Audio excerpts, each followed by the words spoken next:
Shalom jemaat yang dikasihi oleh Tuhan, kita bersyukur kepada Tuhan kalau pada hari ini kembali kita boleh beribadah walaupun secara online. Mari dengan sikap hati yang menyembah Tuhan dan sungguh-sungguh di hadapan Tuhan kita beribadah kepada Dia. Saya mengundang jemaat untuk bangkit berdiri dan kita akan mengambil saat teduh untuk mempersiapkan hati kita di dalam memasuki ibadah pada hari ini.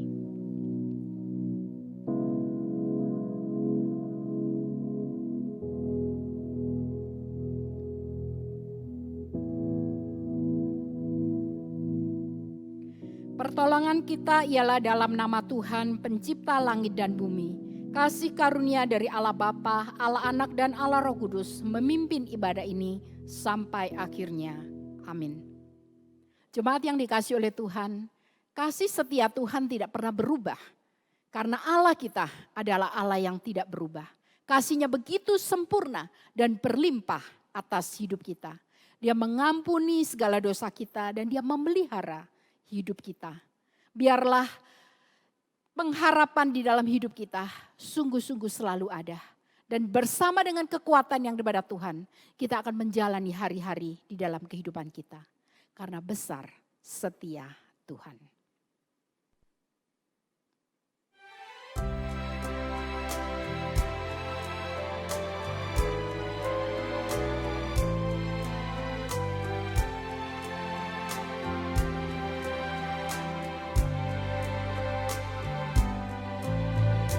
Besar setiamu Allah Bapakku, besarlah kasih-Mu berlimpahlah, tiada kurang dan tidak berubah, sempurna dan tetap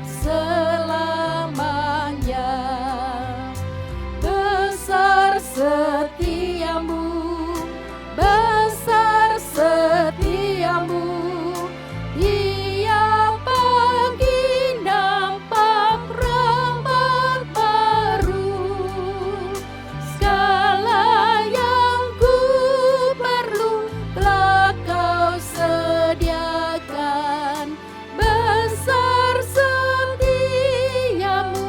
kepadaku.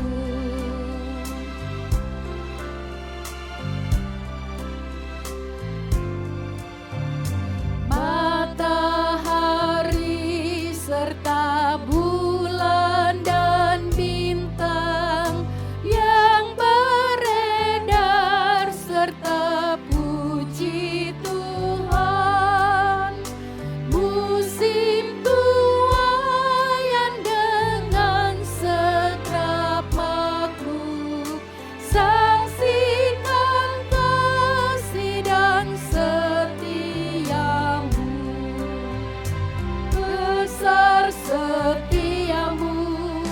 besar setiamu, Dia pagi nampak rahmat baru, segala yang ku perlu telah Kau sediakan, besar setiamu kepadaku.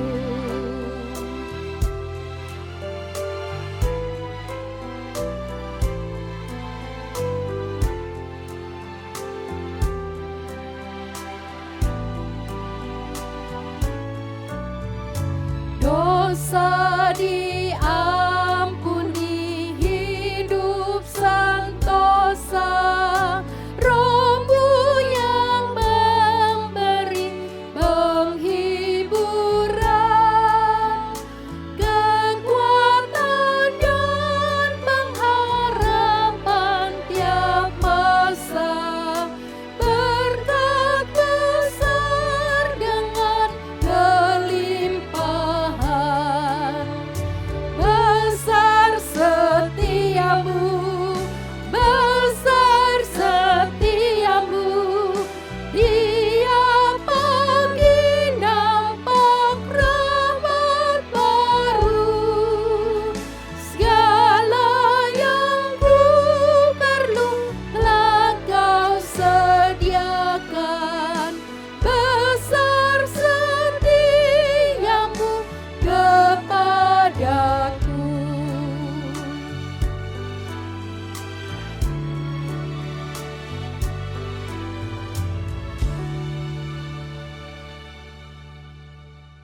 Bersyukurlah kepada Tuhan, serukanlah namanya, perkenalkanlah perbuatannya di antara bangsa-bangsa, bernyanyilah baginya, bermazmurlah baginya, percakapkanlah segala perbuatannya yang ajaib.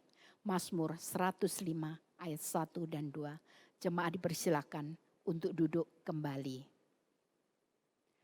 Ketika kita percaya kepada Tuhan, Roh Kudus diberikan di dalam hidup kita untuk memimpin hidup kita.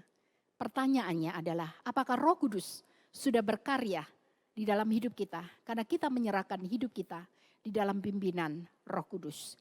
Marilah kita menyerahkan hidup kita di dalam pimpinan Roh Kudus agar kuasanya nyata dan damainya kita alami di dalam kehidupan kita.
Oleh Tuhan, di dalam kehidupan kita seringkali tidak memperkenankan hati Tuhan. Oleh karena itu mari kita bersama-sama dengan segala kerendahan hati kita akan mengakui segala dosa kita di hadapan Tuhan. Kita akan masuk di dalam doa pengakuan dosa. Bapa kami yang ada di surga, kami datang kepada Engkau pada saat ini. Kami ingin menyerahkan Tuhan diri kami ke dalam tangan kuasa-Mu. Kami tahu Tuhan kami penuh dengan kekurangan dan kelemahan. Nah, seringkali semuanya itu membuat kami tidak memperkenankan Tuhan dan juga membuat kami tidak menjadi berkat bagi orang lain. Oleh karena itu pada hari ini Tuhan, kami mohon ampun atas segala dosa dan kesalahan kami. Biarlah sungguh-sungguh Tuhan, Engkau akan mengampuni setiap kami dan berikan kekuatan kepada kami untuk kami tidak mengulangi dosa dan kesalahan yang sama. Tapi biarlah kami terus bertumbuh di hadapan Tuhan Dan kami boleh makin hari, makin berkenan kepada Tuhan. Terima kasih Bapa di surga untuk anugerah pengampunan-Mu bagi kami semua. Di dalam nama Yesus kami berdoa. Amin. Berita anugerah bagi kita semua terambil dari Mazmur 86 ayat yang kelima berbunyi demikian. Sebab Engkau ya Tuhan baik dan suka mengampuni dan berlimpah kasih setia bagi semua orang yang berseru kepadamu. Jemaat, saya mengundang untuk bangkit berdiri. Dengarkanlah petunjuk hidup baru dari Roma pasal 15 ayat 13 yang berkata demikian. Semoga Allah, sumber pengharapan, memenuhi kamu dengan segala sukacita dan damai sejahtera dalam iman kamu, supaya oleh kekuatan Roh Kudus kamu berlimpah-limpah dalam pengharapan. Sebagai orang yang percaya kepada Tuhan, mari kita akan bersama-sama mengakui iman kita dengan mengucapkan pengakuan iman rasuli. Dan biarlah setiap kita yang percaya mengatakan demikian. Aku percaya kepada Allah, Bapa yang Maha Kuasa, Khalik langit dan bumi. Dan kepada Yesus Kristus anaknya yang tunggal, Tuhan kita, yang dikandung dari Roh Kudus, lahir dari anak darah Maria, yang menderita sengsara di bawah pemerintahan Pontius Pilatus, disalibkan, mati dan dikuburkan, turun ke dalam kerajaan maut. Pada hari yang ketiga bangkit pula dari antara orang mati, naik ke surga, duduk di sebelah kanan Allah, Bapa yang Maha Kuasa. Dan dari sana ia akan datang untuk menghakimi orang yang hidup dan yang mati. Aku percaya kepada Roh Kudus, gereja yang kudus dan am, persekutuan orang kudus, pengampunan dosa, kebangkitan tubuh dan hidup yang kekal. Amin. Jemaat dipersilakan untuk duduk kembali. Mari kita akan bersama-sama mempersiapkan hati kita. Kita akan mendengarkan firman Tuhan yang akan disampaikan oleh Pendeta Eliatman. Kami persilakan. Tanpa terasa, saudara-saudara yang dikasihi oleh Tuhan, kita sudah memasuki akan minggu yang ketiga bulan Januari tahun 2021. Sekalipun kita masih berada di dalam sikon pandemi COVID-19, tetapi puji Tuhan, Tuhan terus menyapa kita melalui kebenaran-kebenaran firman Tuhan. Kiranya saudara-saudara melalui kebenaran firman Tuhan seperti yang akan disampaikan pada hari ini akan boleh terus mengubahkan kehidupan kita, membuat kehidupan kita menjadi kehidupan yang sungguh memuliakan nama Tuhan dan yang juga berdampak bagi dunia ini. Mari saudara-saudara yang dikasihi oleh Tuhan, kita akan mengawali perenungan firman Tuhan pada hari ini dengan berdoa. Bapa kami yang bertahta di dalam kerajaan surga, kami akan bersama-sama merenungkan akan kebenaran firman Tuhan. Kami rindu firman Tuhan hari ini boleh terus menguatkan kami, membaharui akan kehidupan kami. Karena itu Tuhan, kami memohon, tolonglah kami di dalam perenungan firman Tuhan ini, sehingga kami sungguh mengerti dan dapat menghidupinya di dalam sepanjang kehidupan kami. Dan hamba-Mu yang akan menuturkan perenungan firman Tuhan ini, atur seluruh pembicaraannya, supaya yang disampaikan semata-mata sesuai dengan kebenaran firman Tuhan. Di dalam Kristus Tuhan kami berdoa. Amin. Mari kita akan melihat 3 bagian firman Tuhan. Yang pertama dari kitab Yohanes, yang kedua Korintus, dan kemudian Efesus. Kita akan mengawali membaca di dalam Yohanes pasal 16 ayat 13 berbunyi demikian. Tetapi apabila ia datang, yaitu Roh kebenaran, ia akan memimpin kamu ke dalam seluruh kebenaran. Sebab ia tidak akan berkata-kata dari dirinya sendiri, tetapi segala sesuatu yang didengarnya, itulah yang akan dikatakannya, dan ia akan memberitakan kepadamu hal-hal yang akan datang. 2 Korintus pasal 13 ayat 13 berbunyi demikian.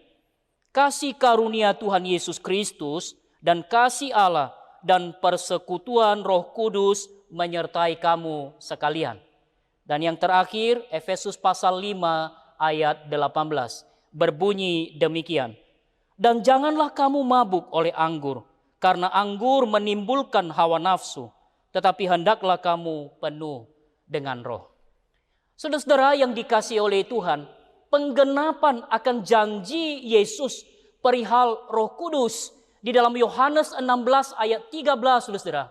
Penggenapannya itu merupakan berkat terbesar bagi gereja Tuhan. Penggenapannya, saudara, merupakan berkat terbesar bagi kekristenan kita. Saya ulangi, saudara, penggenapan akan janji Yesus Kristus perihal Roh Kudus di dalam Yohanes 16:13, saudara, merupakan berkat terbesar bagi gereja Tuhan. Itulah yang kemudian kita kenal dengan pencurahan Roh Kudus pada hari Pentakosta. Nah, saudara yang dikasihi oleh Tuhan, mengapa disebut terbesar? Mengapa, saudara? Disebut berkat terbesar karena pencurahan Roh Kudus, saudara, adalah tonggak berdirinya akan gereja. Hari lahirnya daripada gereja yang kudus dan am. Itu juga kita bisa dapatkan di dalam pengakuan iman rasuli, saudara. Kira-kira di butir 9 itu. Aku percaya kepada gereja yang kudus dan am. Nah, saudara yang dikasihi oleh Tuhan, biasanya denominasi gereja ataupun sinode gereja itu, saudara, hari jadinya atau ulang tahunnya itu sendiri-sendiri. Seperti kita GKT, saudara, itu barusan bulan Desember yang lalu, per 7 Desember. Tapi ada juga yang kemudian Januari, Februari, dan seterusnya, saudara. Tetapi saudara mengerti akan hal ini, hari jadinya daripada gereja yang kudus dan am adalah pada hari Pentakosta. Maka tidaklah salah kalau kita juga dapat merayakan atau memperingatinya bersama-sama pada hari Pentakosta, saudara. Ya, silakan Likom atau leaders community kita itu dapat mengatur acara kebersamaan. Kita pernah bersama-sama pada hari Paskah, lalu yang kedua itu pada hari Reformasi, dan yang terakhir pada masa Natal, saudara. Jadi why not? Mengapa tidak pada masa-masa Pentakosta atau peringatan Pentakosta kita dapat merayakannya bersama-sama. Hari lahirnya gereja yang kudus dan am. Nah, saudara yang dikasihi oleh Tuhan, pencurahan Roh Kudus itu sekaligus merupakan proklamasi bahwa gereja Tuhan itu adalah kokoh adanya. Tidak akan bisa dipatahkan oleh kuasa apapun di dalam dunia ini. Tidak bisa, saudara, siapapun dan apapun. Gedung gereja, saudara, bisa ditutup.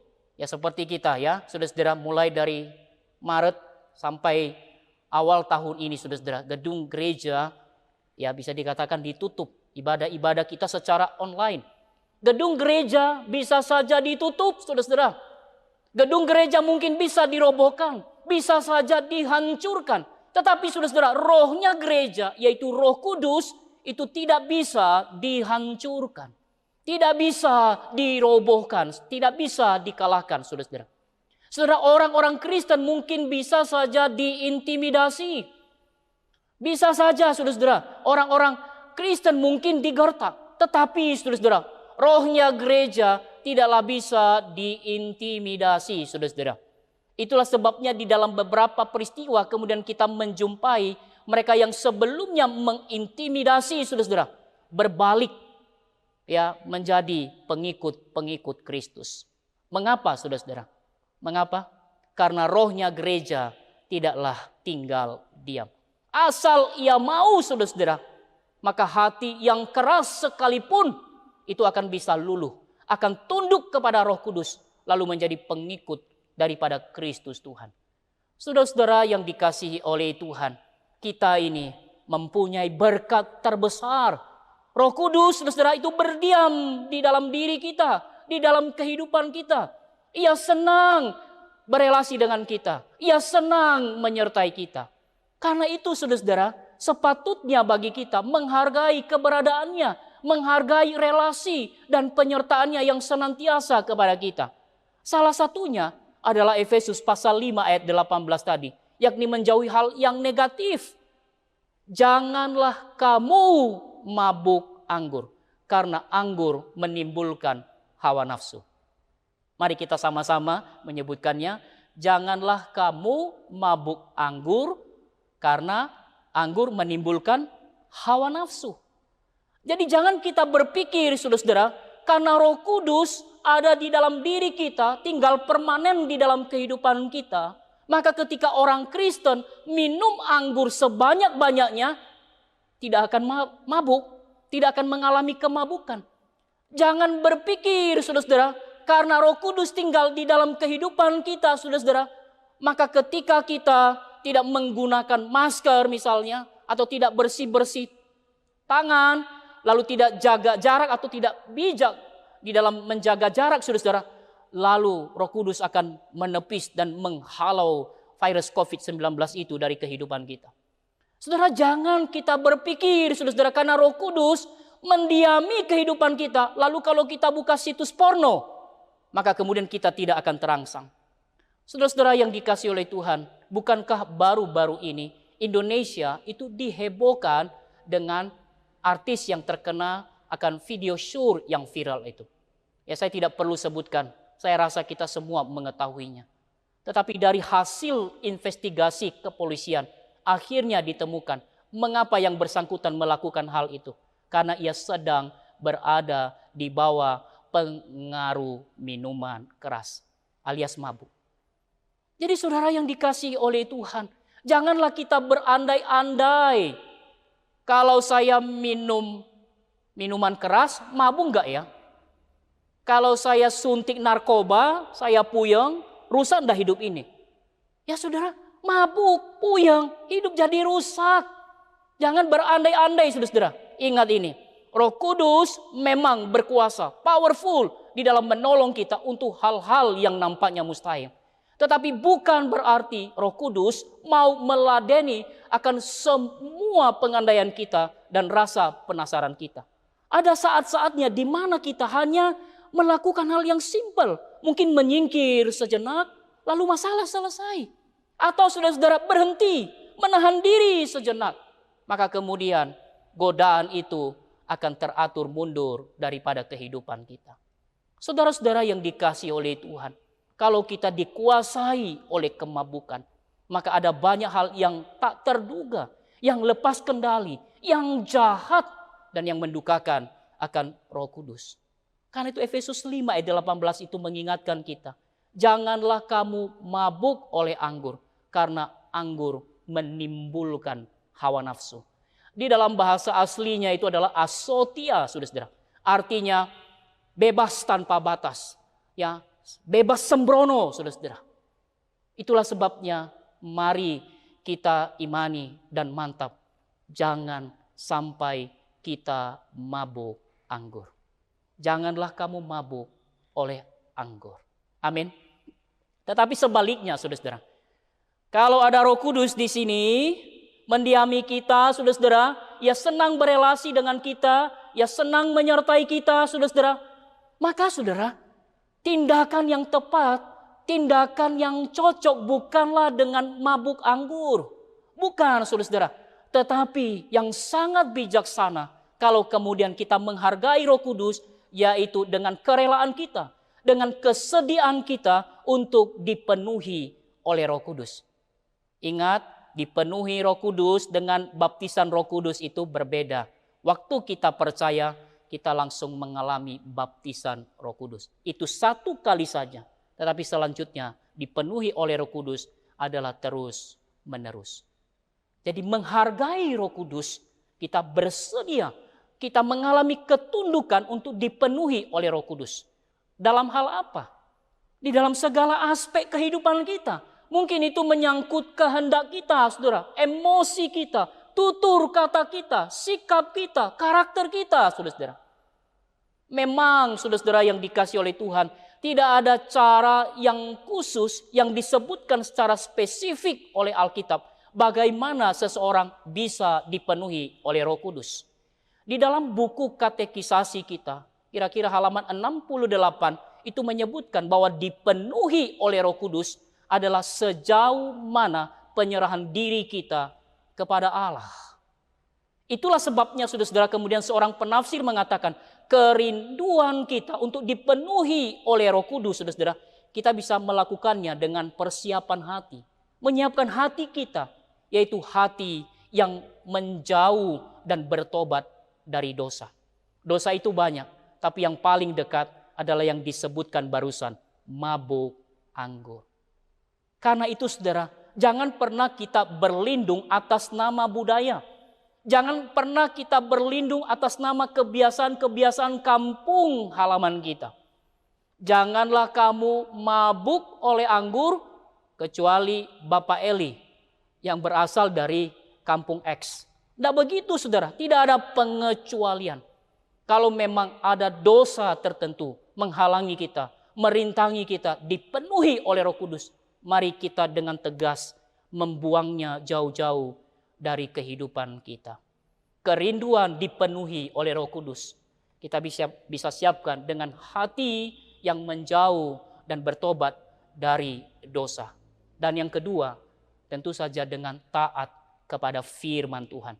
Pada masa-masa pandemik ini, saudara-saudara, pemberitaan firman Tuhan kita bisa dapatkan di mana-mana, saudara-saudara. Dari YouTube satu ke YouTube yang lain. Dari Zoom satu ke Zoom yang lain, saudara-saudara. Wah, bisa mana-mana, saudara-saudara. Tetapi apa jadinya kalau kemudian kerabat dekat kita, keluarga kita, lingkungan kita tetap menyaksikan kita tidak berubah. Tetap mengeraskan diri di dalam hal-hal yang tidak benar. Berarti saudara-saudara ada something wrong. Barangkali itu adalah motivasi yang salah di dalam kita berelasi dengan firman Tuhan.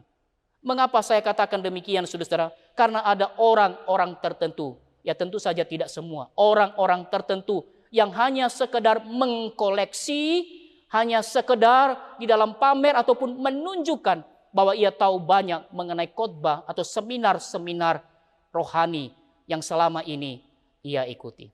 Karena itu saudara, orang Kristen yang bijaksana adalah orang Kristen yang mempraktekkan akan firman Tuhan. Entahkah itu dilihat atau tidak dilihat, entahkah itu dipuji atau tidak dipuji, tapi akan terus mempraktekkan akan firman Tuhan itu di dalam kesehariannya, bahkan di dalam sepanjang kehidupannya. Saudara-saudara yang dikasihi oleh Tuhan, betapa indahnya, betapa mulianya kalau kita menghargai keberadaan Roh Kudus di dalam diri ini, yaitu dengan kesediaan dipenuhi oleh Roh Kudus. Nah, manfaatnya banyak, tapi saya sebutkan dua saja. Manfaat dipenuhi oleh Roh Kudus, saudara, ada dua. Yang pertama, saudara, bagi komunitas kekristenan itu sendiri. Kalau kita turun sedikit di ayat 18 tadi, maka kita akan bertemu ayat 21. Merendahkan diri seorang terhadap yang lain di dalam takut akan Tuhan. Seorang penafsir mengatakan, kalau ayat 21 ini dijalankan, maka ini akan menjadi obat konflik bagi komunitas, bagi keluarga ataupun bagi gereja. Tapi saya tambahkan, kalau ini dijalankan, ini menjadi pencegah konflik bagi komunitas. Saudara, penafsir itu kemudian melanjutkan, mengapa ini menjadi obat bagi konflik, bagi dunia ini, bagi komunitas kita? Karena memang saudara, cara-cara yang seringkali kita dapatkan apa? Cara-cara yang didapatkan adalah dengan kekuasaan, dengan konspirasi barangkali, dengan unjuk rasa, dengan jumpa pers. Mengapa? Supaya publik itu kemudian berpihak kepada kita. Dengan boikot, dengan mogok, macam-macam. Tapi hal yang indah adalah seperti yang disebutkan oleh Paulus, yakni merendahkan diri seorang terhadap yang lain. Dan hikmat yang seperti ini dimiliki oleh orang Kristen yang dipenuhi oleh Roh Kudus. Manfaat yang pertama bagi komunitas, saudara. Dan yang kedua, dipenuhi oleh Roh Kudus, manfaat yang kedua bagi dunia ini. Yakni Kisah Rasul 11 ayat 24. Seperti Barnabas yang dipenuhi oleh Roh Kudus membawa sejumlah orang kepada Tuhan. Jadi saudara-saudara, orang yang dipenuhi oleh Roh Kudus akan menghidupi pemberitaan Injil. Akan menghidupi bersaksi bagi Kristus. Menyaksikan akan Kristus Tuhan. Saudara, banyak orang hari ini memberitakan Injil. Mengapa? Karena motif-motif yang salah. Mungkin karena dipaksa, mungkin karena terpaksa, mungkin karena sungkan, mungkin karena diiming-imingin, mungkin macam-macam saudara-saudara. Tetapi orang yang dipenuhi oleh Roh Kudus, saudara-saudara, akan memberitakan Injil itu dengan tulus, dengan ikhlas, dan tentu saja dengan sukacita.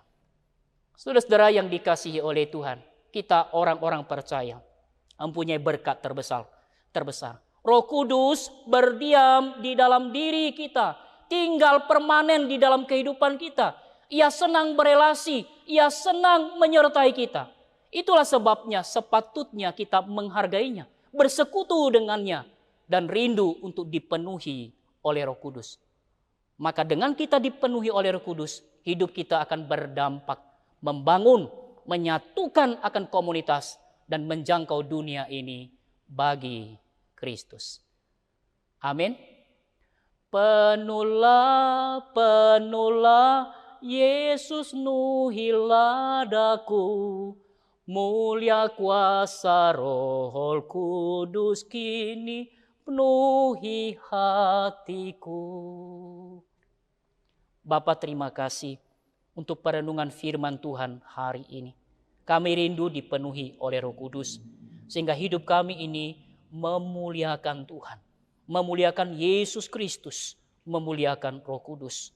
Sehingga hidup kami makin berdampak, baik bagi komunitas kekristenan sendiri, maupun juga bagi dunia ini. Terima kasih Bapa, kami bersyukur atas perenungan firman Tuhan pada hari ini. Di dalam Kristus Tuhan kami telah berdoa. Amin. Tuhan sudah memberkati kehidupan kita, dan sesungguhnya segala sesuatu yang kita miliki itu berasal dari Tuhan. Oleh karena itu mari kita mengembalikan segala ucapan syukur kita dengan memberikan persembahan kepada Tuhan. Sambil kita menyanyikan lagu Ku Persembahkan Hidupku.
Masuk di dalam doa persembahan sekaligus doa syafaat. Bapa kami yang ada di dalam kerajaan surga, kami mengucap syukur untuk segala berkat Tuhan yang begitu besar dan tidak pernah habis di dalam hidup kami. Kami menyadari Tuhan, semua yang kami miliki itu adalah berkat Tuhan. Oleh karena itu pada hari ini kami bersyukur kepada Engkau dan kami ingin mengembalikan apa yang sudah Tuhan berikan kepada kami melalui persembahan ini. Walaupun Tuhan dibandingkan dengan apa yang Kau berikan kepada kami, maka sesungguhnya yang kami berikan ini sangat tidak berarti. Tapi biarlah ya Tuhan, persembahan yang kami berikan dengan setulus hati kami, Tuhan berkenan menerimanya.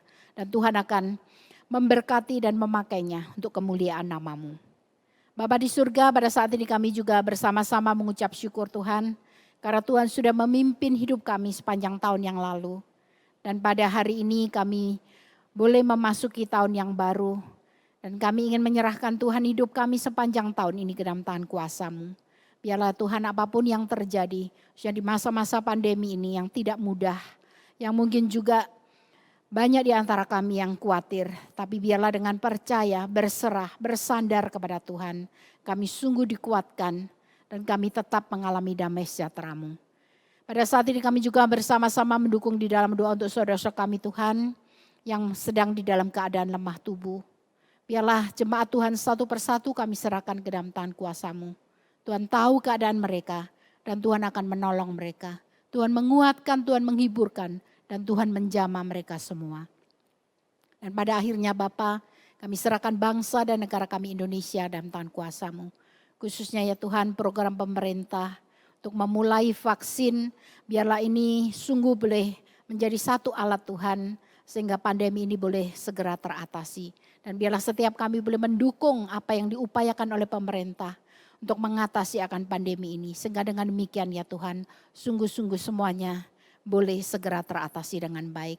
Dan biarlah kami ya Tuhan sebagai warga negara, kami boleh menjadi warga negara yang baik, menaati apa yang pemerintah himbaukan kepada kami. Dengan demikian ya Tuhan, kami sungguh-sungguh boleh dipakai menjadi alat Tuhan bagi bangsa dan negara ini. Terima kasih ya Bapa di surga, inilah doa kami Tuhan. Di dalam nama Yesus kami berdoa. Amin. Saya mengundang jemaat bangkit berdiri. Kita akan mengakhiri akan ibadah kita pada hari ini. Dengan kita mengembalikan segala kemuliaan bagi Tuhan. Kita nyanyikan doksologi. Doa berkat akan diberikan oleh Bapak Pendeta Andrew.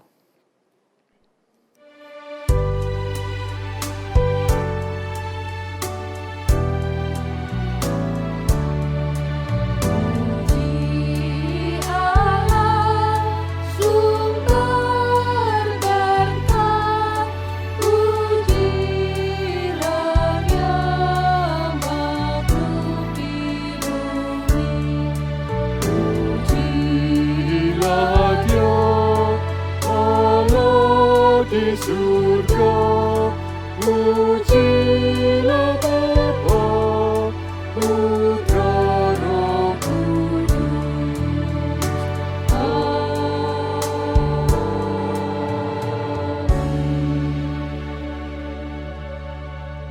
Jemaat kasih oleh Tuhan, arahkan hatimu kepadanya dan terimalah berkat Tuhan. Tuhan memberkati engkau dan melindungi engkau. Tuhan menyinari engkau dengan wajah-Nya dan memberikan kau kasih karunia. Tuhan menghadapkan wajah-Nya kepadamu dan memberikan kau damai sejahtera mulai saat ini sampai selama-lamanya. Amin.